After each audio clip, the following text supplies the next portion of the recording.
Vamos lá. Comecemos. No encontro de hoje, a nossa missão é tratar de ninguém menos que Michel Foucault.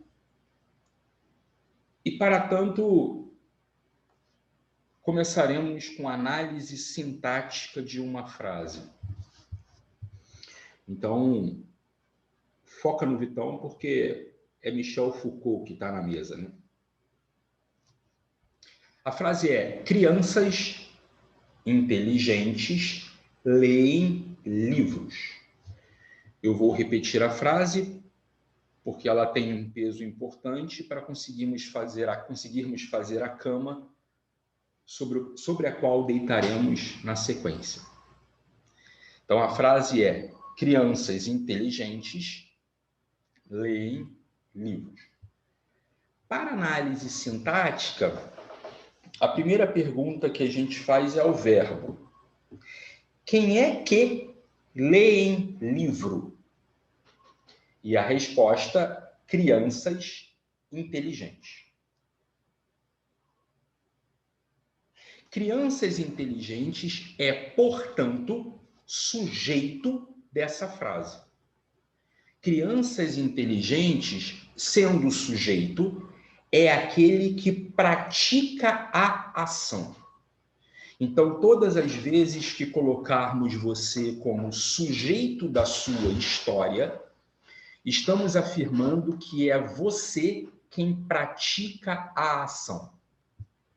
Aqui, a ação praticada é ler. E aí você pergunta: ler o quê? E aí vem o objeto: livros. Livros, portanto,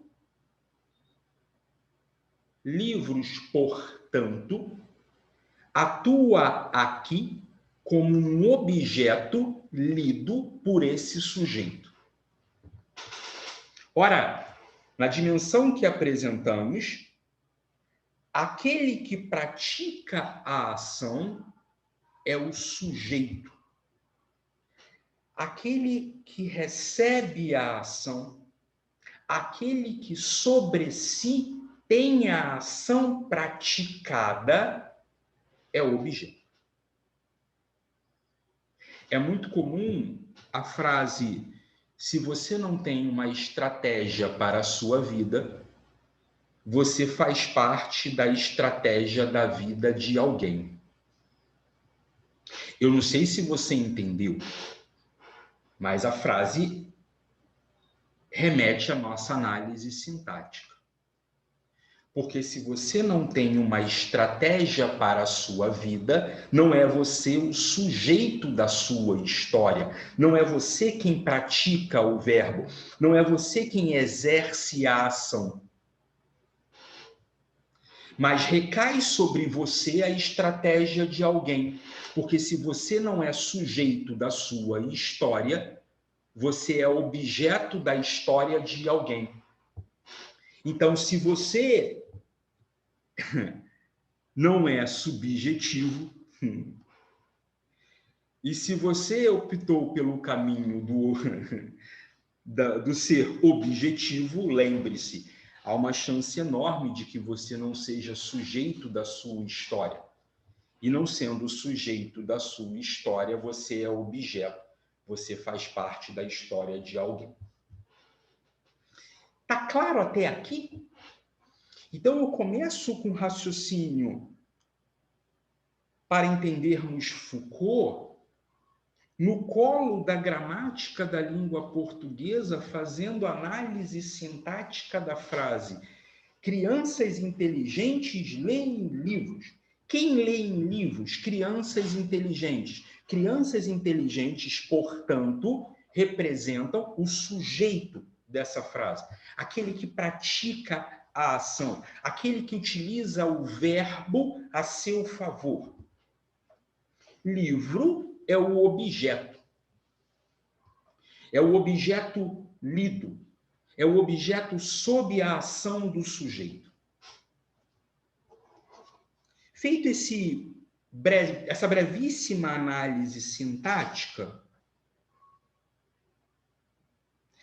a gente vai para uma análise gramatical. Porque eu preciso que você entenda que a palavra criança, ela tem uma história. Então, eu vou dar um exemplo. Eu estava em Xangai, na China, fazia muito frio, e do lado de fora do barco, atravessando o canal, estávamos apenas eu e o meu guia. Maria estava dentro da embarcação. Então eu perguntei para o meu guia: é verdade que aqui na China há trabalho infantil? E ele respondeu: de modo algum. Aqui na China, ninguém começa a trabalhar antes de 8 anos.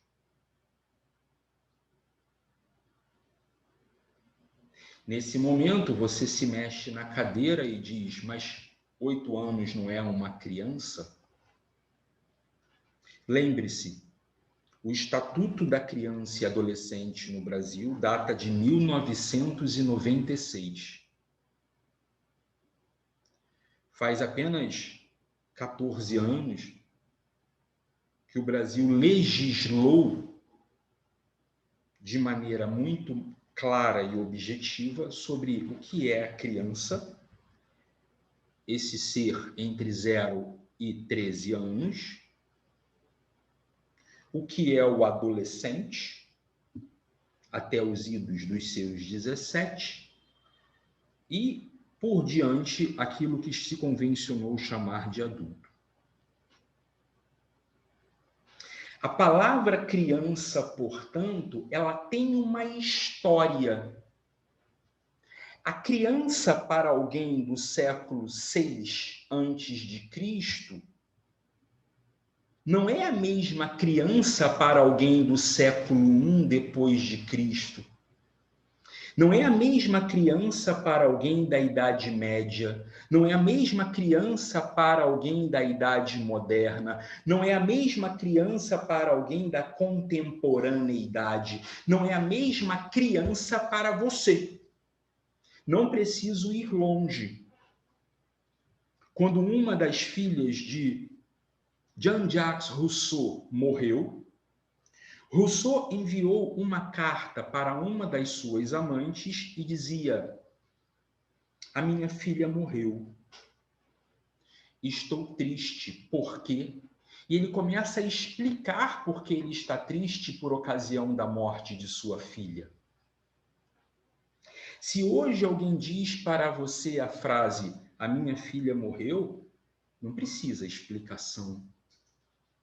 Porque é óbvio identificar ali a tristeza.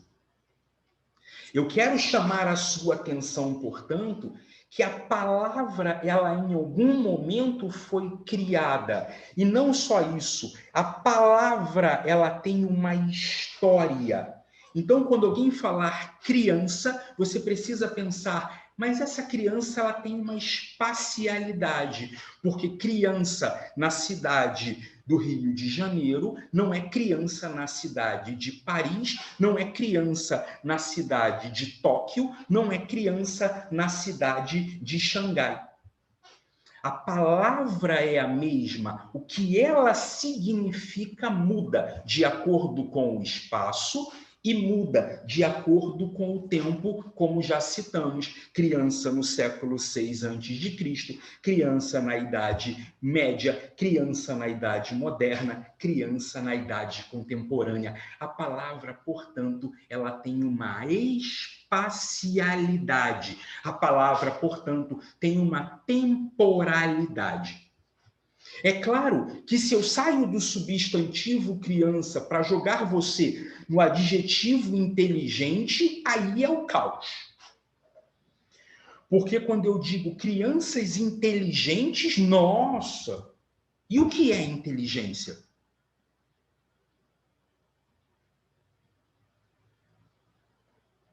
Talvez tentar explicar música para Einstein fosse tão desajeitado como tentar ensinar física para Mozart.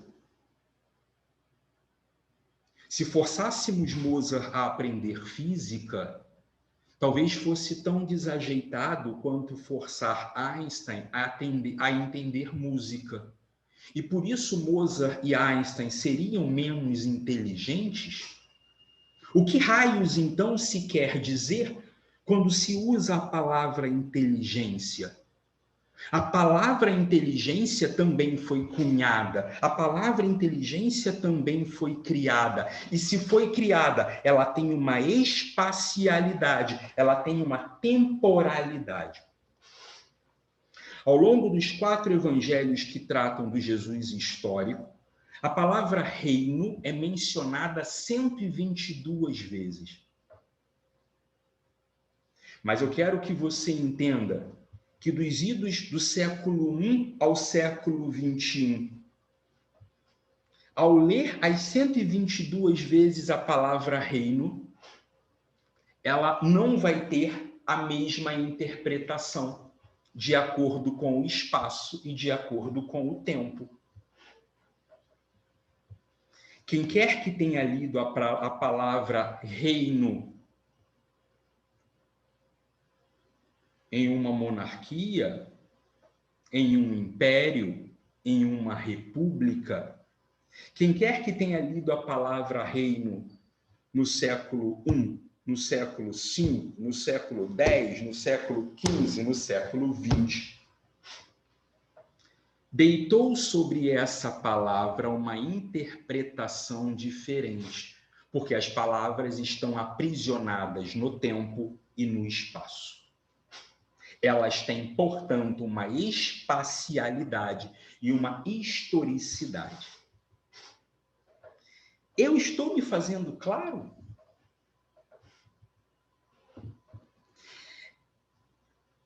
Antes de dar o terceiro passo, eu quero colocar uma espécie de cereja de bolo aqui para lembrar a você que Erich Auerbach nos lembra que, uma vez criada a escrita, a gente trouxe um problema muito significativo.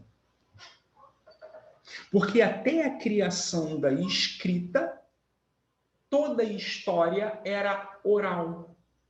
Logo, estava necessariamente inscrita no tempo e no espaço no qual acontecia. Mas uma vez que a palavra sai da dimensão oral e ganha uma dimensão escrita, ela ganha uma nova espacialidade, ela ganha uma nova temporalidade. Então, é preciso ler com muito cuidado um texto do século VI a.C. É preciso ler com muito cuidado um texto da Idade Média, moderna ou contemporânea. É claro que eu não vou nem apimentar, porque eu poderia trazer para a mesa o problema das traduções. Ainda que o seu inglês não seja bom, você sabe que só para o verbo to take há tantas possibilidades de interpretação que dá até preguiça de pensar. E olha que estamos falando de inglês. Se você resolver aprofundar um dedo para alemão, 2 dedos para hebraico ou árabe, eu quero que você entenda que criamos problemas quase que irresolvíveis.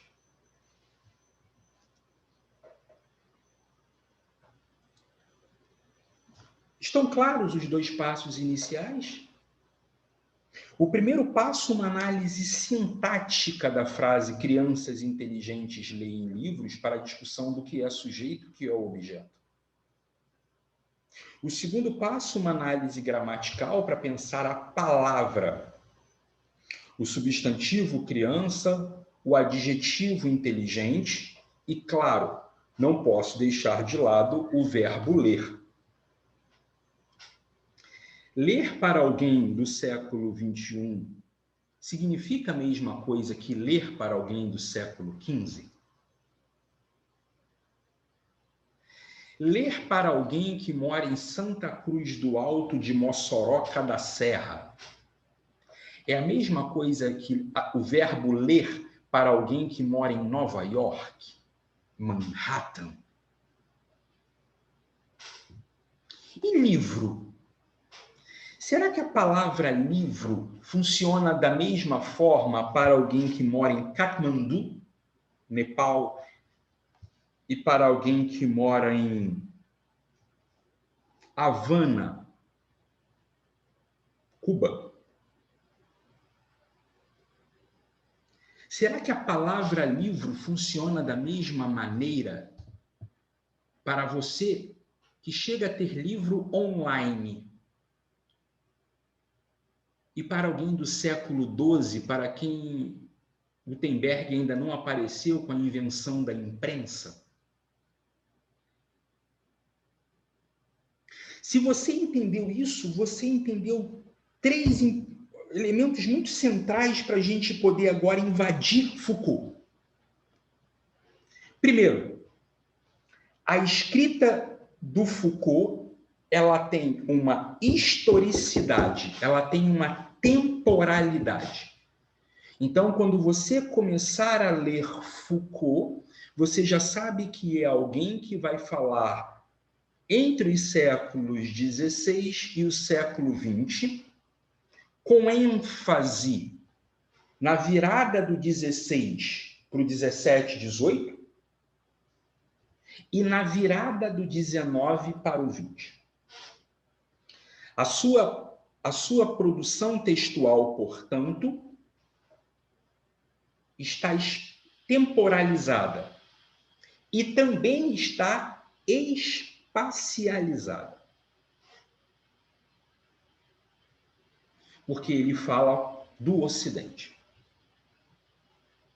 Então, eu quero chamar a atenção para esse primeiro passo, já ingressando em Foucault. A sua produção intelectual está devidamente espacializada e temporalizada. É claro que quando você tenta dar passos mais largos, você tem a impressão de uma obra quase caótica. Fala de loucos e loucura, fala de medicinas clínicas e doentes, fala sobre ciências humanas, fala sobre prisão e prisioneiros, fala sobre sexualidade, fala sobre sujeito e ética. Mas eu vou te dar aqui elementos muito próprios para você entender Foucault. 3 eixos de análise. Primeiro, eu preciso que você entenda que um eixo, ele fala de verdade. E aí é claro que ele vai se perguntar: que raios é isso que você chama de verdade? E por que você chama de verdade? Há uma preocupação com a arqueologia. Há uma preocupação de pegar essa palavra e tirar o pó dela, inclusive sobre a palavra verdade. O que verdade, no final das contas, significa? Uma vez que você descubra, por que você considera isso uma verdade?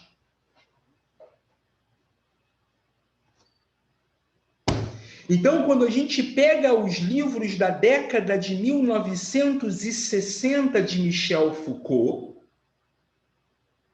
História da Loucura, Nascimento da Clínica, as palavras e as coisas, eu quero que você entenda que ele está preocupado com a arqueologia. Eu quero que você entenda que ele está preocupado com a questão da verdade. O que raios é isso que você chama de verdade? O que raios é isso que eu chamo de verdade?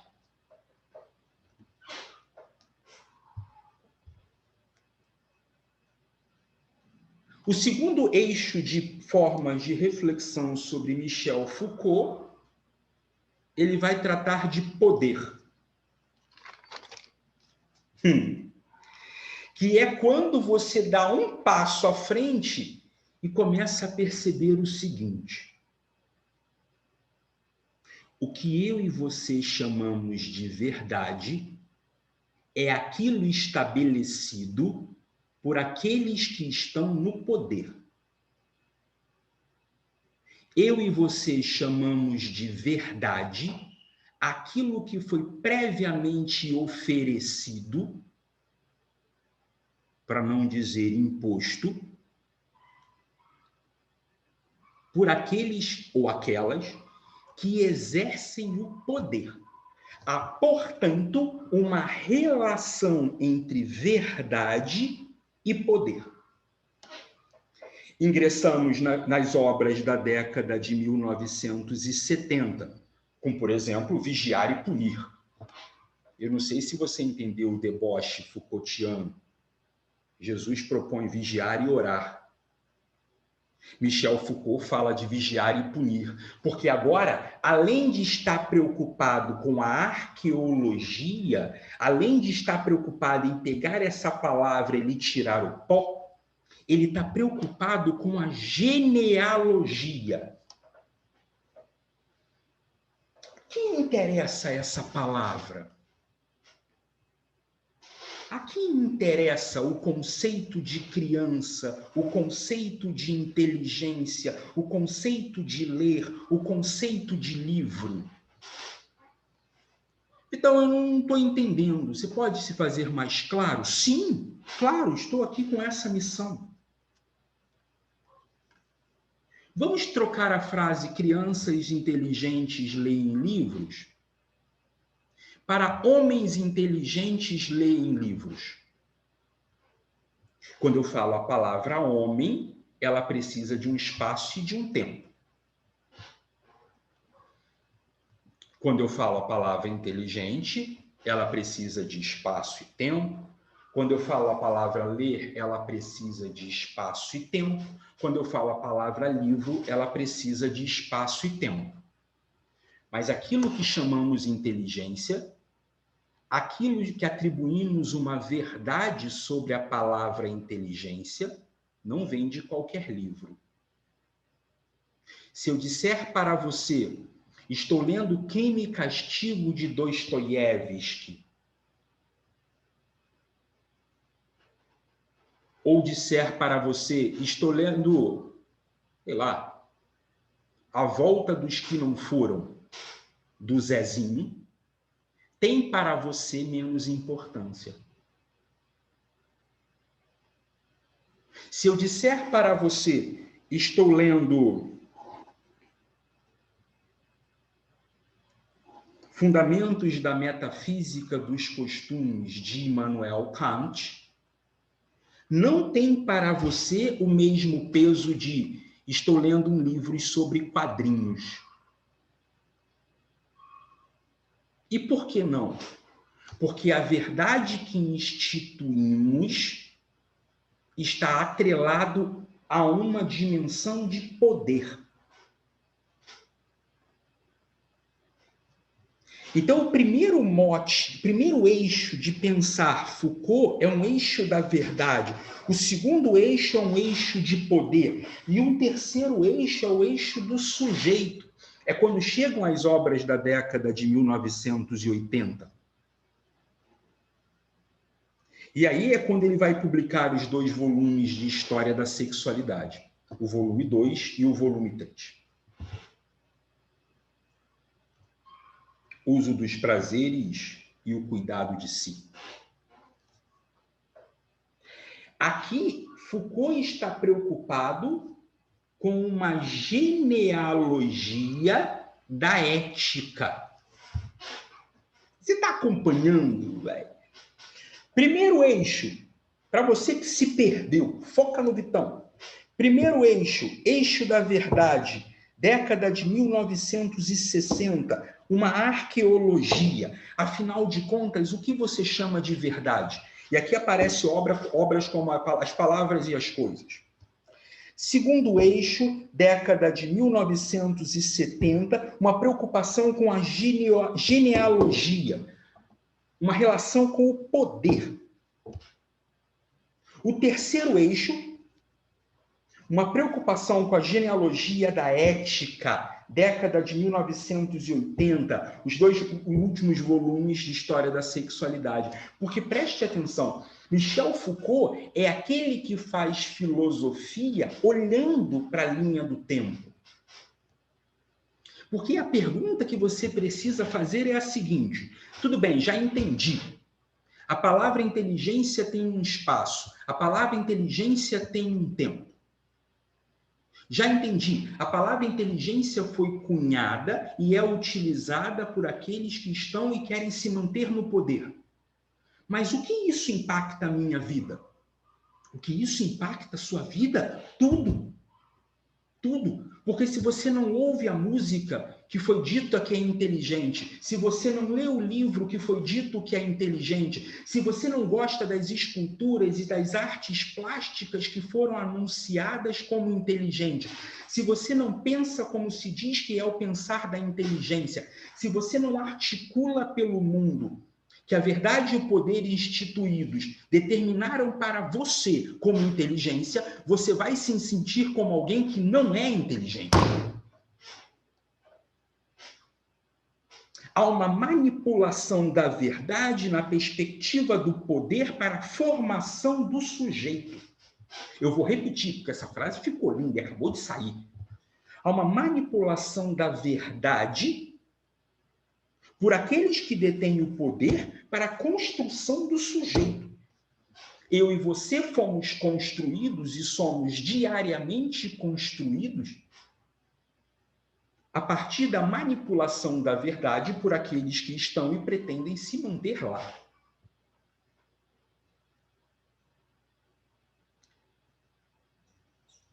Está claro? A roupa que usamos foi determinada em algum momento por alguma passarela.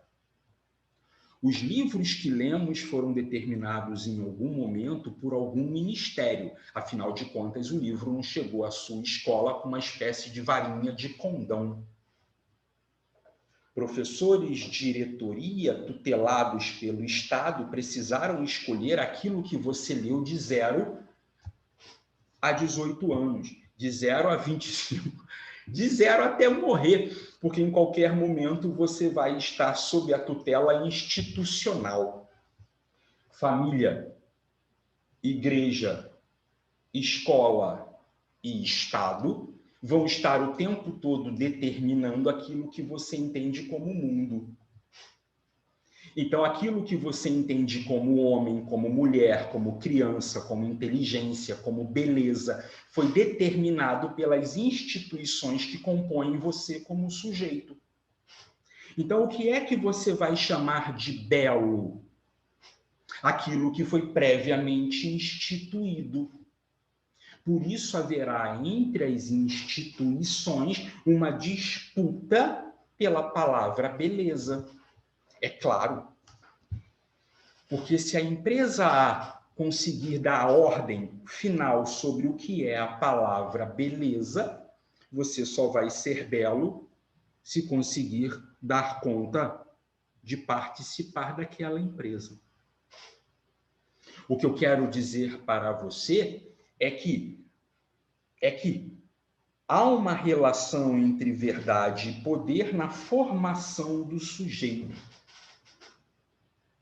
Os dispositivos de controle são muitos para a perpetuação daqueles que se mantêm no poder. Você pode dizer, mas isso não tem nada a ver comigo. Como não? Saiamos da palavra inteligência e vamos para a palavra beleza. Quantas vezes você deixou de ir a um churrasco, deixou de ir à praia, deixou de entrar na piscina de um evento, porque o seu corpo não atendia à demanda do que se convencionou chamar belo como verdade, instituído por um poder. A palavra beleza como verdade, instituída por um poder, estabeleceu a maneira como você, sujeito, se relaciona com o seu corpo. Caramba, mas no final das contas, a única coisa que eu e você temos é o corpo. No final das contas, a única coisa que nos sobra é o corpo, e o corpo vem sendo cada vez mais legislado. Não entraremos hoje aqui, mas poderíamos... Vamos entrar. Foucault vai falar sobre biopoder, vai falar sobre governamentalidade. E, afinal de contas, o que raio vem a ser isso? É quando você cria uma forma tão eficiente de exercício de controle que ela não precisa mais ser exterior ao indivíduo. Ela sai da condição de lei para a condição de norma. É quando eu e você entronizamos aquilo que se estabelece como verdade por alguém que está no poder. Então, eu quero chamar a atenção para aquilo que Christian Laval vai chamar de homem-empresa.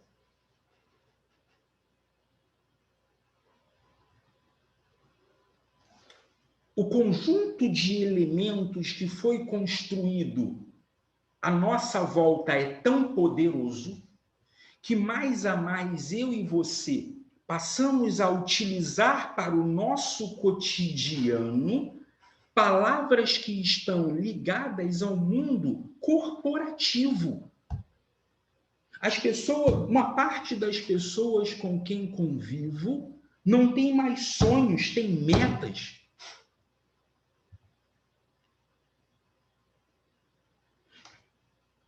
Não são mais sujeitos da própria história. Objetificaram de tal maneira a sua vida, coisificaram de tal maneira a existência, que se resumiram a etiquetas que andam. Carregam sobre si outdoors. Armani, Dior, Azarro. Hoje, na verdade, são outdoors que andam. Uma espécie de loja, empresa de marketing a ir e vir, sem ganhar um tostão a fazer propaganda do outro. Entronizaram para si planos operacionais, táticos, estratégicos. O que vai fazer no próximo ano, daqui a 5 anos, daqui a 10 anos? Quanto vai investir para ter agora, para não sei o quê? Quanto vai fazer para ter aquilo e aquilo outro? Quanto vai construir para ter aquilo e aquilo outro? Não sois máquina! Ensina Charles Chaplin. No final de O Último Ditador, não sois máquinas, homens é que sois. Não se deixem pasteurizar tão facilmente. Não se deixem pasteurizar tão facilmente. Não sois máquinas, homens é que sois. Vai chorar porque vai doer, velho. Viver dói para todo mundo. Ouça o que Vitão está falando. Há uma tentativa de estabelecimento de um biopoder. Tem que dormir 8 horas por dia, tem que consumir 2.000 calorias num prato que tenha X% proteína, X% carboidrato, X% lipídios, e tem que ter sais minerais, tem que ter vitamina no seu prato, tem que ser colorido, de modo que você pegue coronavírus e morra daqui a 2 dias. A longo prazo, ensina Keynes, estaremos todos mortos. É um grito aqui contra os dispositivos de controle que mantêm você enclausurado onde você está. Liberte-se. É um grito, velho. É um grito Foucaultiano. Porque deitado no colo de Immanuel Kant, deitado no colo de Friedrich Nietzsche, Foucault não propõe apenas uma filosofia que se leia. Foucault propõe uma filosofia que se coloque em prática. Não é para você sair daqui feliz que ouviu Foucault. É para sair daqui reflexivo sobre a vida que leva.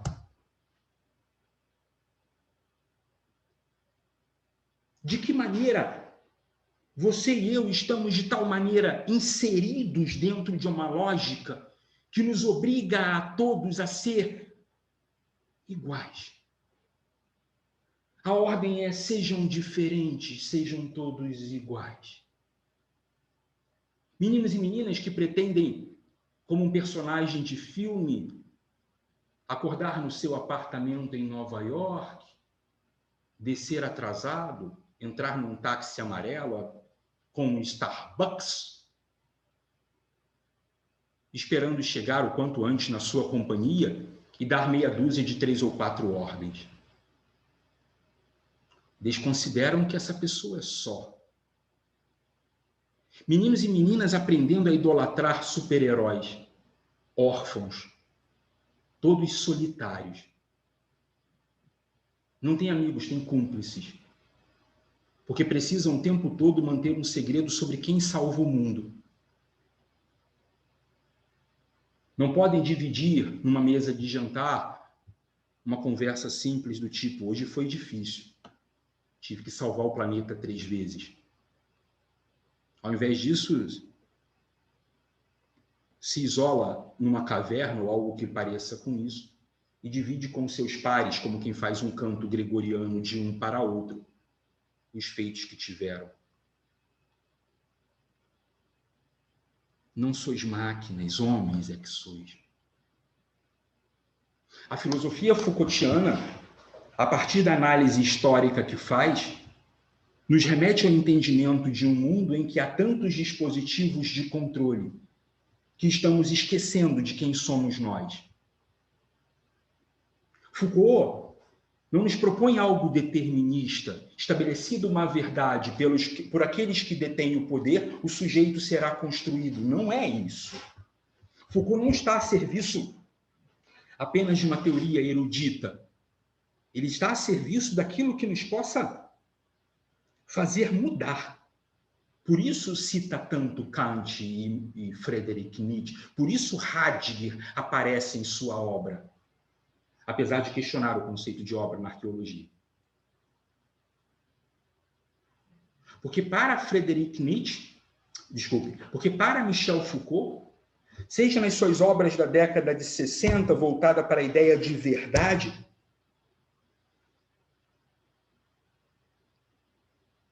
pautado nos conceitos de arqueologia, seja na década de 1970, voltado para o poder, pensando em genealogia, seja na década de 1980,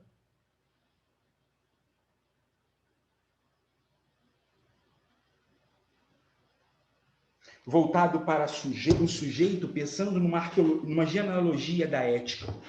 Sejam as obras que estão saindo agora, desde 94, com ditos e escritos sobre os papéis que ele deixou escrito, e os 13 cursos que ele deu entre 70 e 84. Que está saindo desde 97 para cá.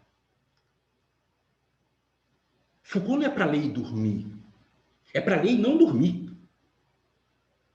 É sobre eu e você pensarmos o quanto estamos sendo sujeitos da nossa história e o quanto estamos sendo objetos da história de alguém. O quanto você está conjugando o verbo que determina a vida que quer levar? Ou quanto você está sendo levado? Sem saber para onde e por quem. É sobre a reflexão imprescindível de que vida você quer levar. Se ainda que escolha ser uma marionete, que pelo menos seja uma marionete que enxerga os próprios fios.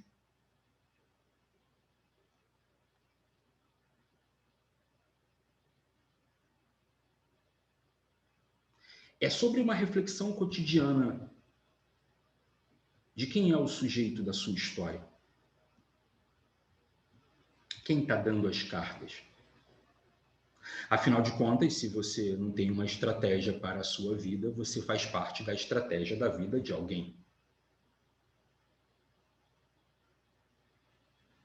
A frase com a qual termino esse colóquio não é de Michel Foucault. É de um sujeito que atende pela alcunha de Bernard Shaw. Mas se encaixa com muita perfeição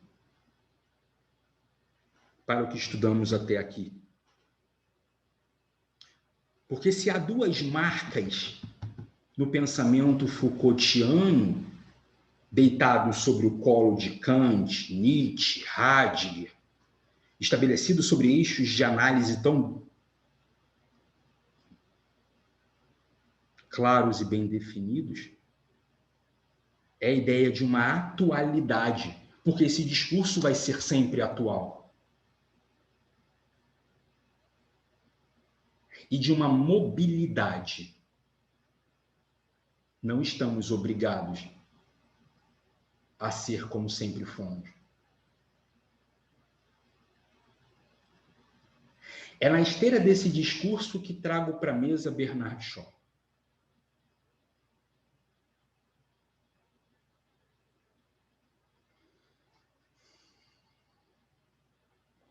Algumas pessoas olham a realidade, analisam a realidade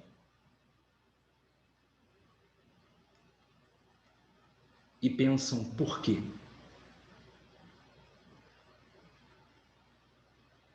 Eu não,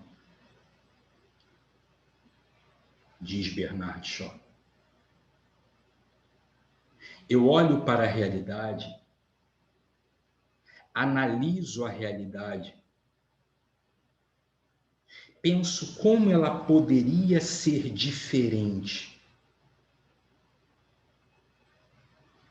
e me pergunto, por que não?